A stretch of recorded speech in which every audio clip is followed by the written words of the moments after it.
Um, these groups are already constituting themselves. We know the more or less the composition of these. Of course, that's also a national responsibility of the nations contributing to these battle groups. I know the one in Romania is more advanced because the discussion about this one has started a little bit earlier than the other three. I can anticipate that this will be a matter of a few months before we see these battle groups up and running and fully functional.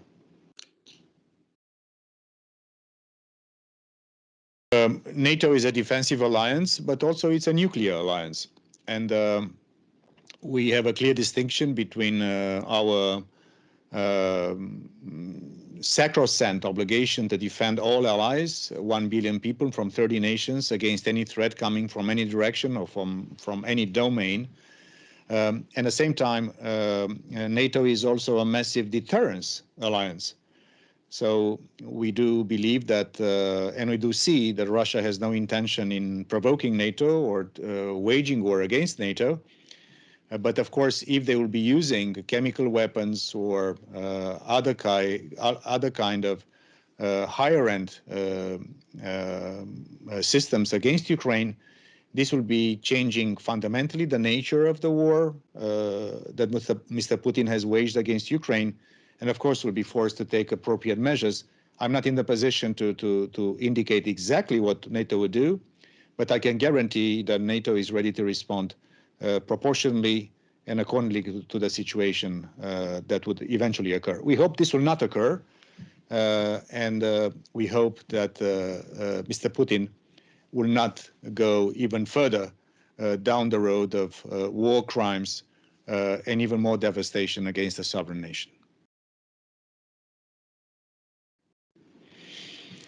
This is already this is the original plan of Mr. Putin when he waged war against Ukraine, and NATO has said publicly, and we unveiled some of our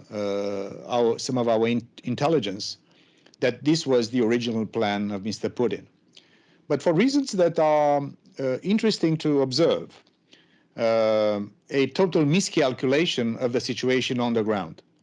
Both the spirit of Ukrainian people, Mr. Putin probably believed in his own post-imperial fantasies, believing that Ukrainians will welcome them with open arms, and in fact they got very fierce resistance. Secondly, this was a very poorly planned and executed military campaign. So the Russian forces are not numerous enough in quantity, in quality, and in the kind of needs they have in order to occupy a country which is the largest country in terms of territory in Europe, 44 million people and a huge territory. So that was also a massive miscalculation. And probably the most important miscalculation was the bravery of the Ukrainian army and also the unity of the political West.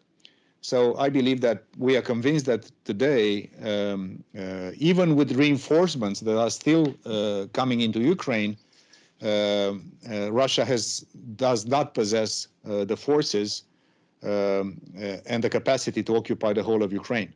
So we'll see where this war goes, but it is obvious that Mr. Putin failed in his original plan of occupying the whole Ukraine, decapitating the leadership of Ukraine.